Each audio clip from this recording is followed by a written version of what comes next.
Speaking of COVID, most of these people can create a long list of why COVID is bad. Sure, COVID has affected people a lot. Many places have been turned into ghost towns thanks to COVID. But COVID helped many people recognize how their everyday things can become really important. Many people have taken things like food and water for granted. After COVID, these people recognize that they are lucky to have things to eat and drink, while others are still trying to survive. Before COVID, I ride my bike with my friends, just like I do now. But before, riding a bike with a friend was no big deal to me. Sometimes I just reject my friends because I want to do some other things. When COVID struck, everyone was forced to stay at home. I live in an apartment, and everyone was only allowed to get down of the building and into the complex.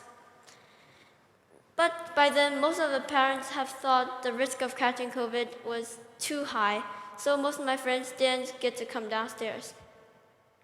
I noticed how good of a situation I had before COVID and how it was gone now.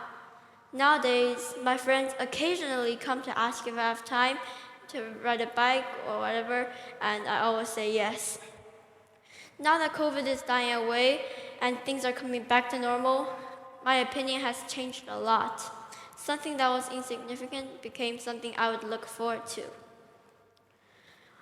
With all the restrictions and COVID around, summer vacation wasn't all that great. Everyone was stuck at home, and I was really bored.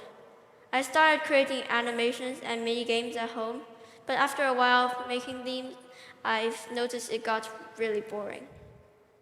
I needed someone to work with me and someone to share my work with.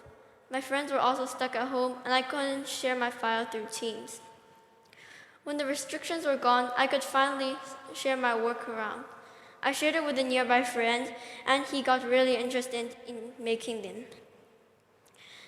Now that these restrictions are gone, we have a lot more freedom to do things. Speaking of freedom to do things, one of the biggest things restrictions did to us is that it disables our movement. That means you can't go around and travel. That's a pity to the people who think traveling is the whole point of having vacation. Restrictions create a barrier, making you unable to know more about the world. Without being able to go out, you only know what you can see. So actually, COVID didn't just limit our movement, COVID also limited our knowledge. If we don't travel, we will never know what's on the other end of the world. Some people take traveling for granted. COVID limits us to travel around the world and limits our knowledge. COVID has also caused great inconvenience for people who need to take business trips, have vacations, enter competitions, or whatever they need. But on the other hand, COVID helps us recognize how important traveling is. The cheesiest fact in the world is probably that you should cherish time and things you have. After all the limitations and restrictions of COVID, people notice how important the things they usually take for granted actually are. I'd like to end with this quote from Thomas S. Monson. The past is behind, learn from it. The future is ahead, prepare for it. The present is here, live it. Thank you.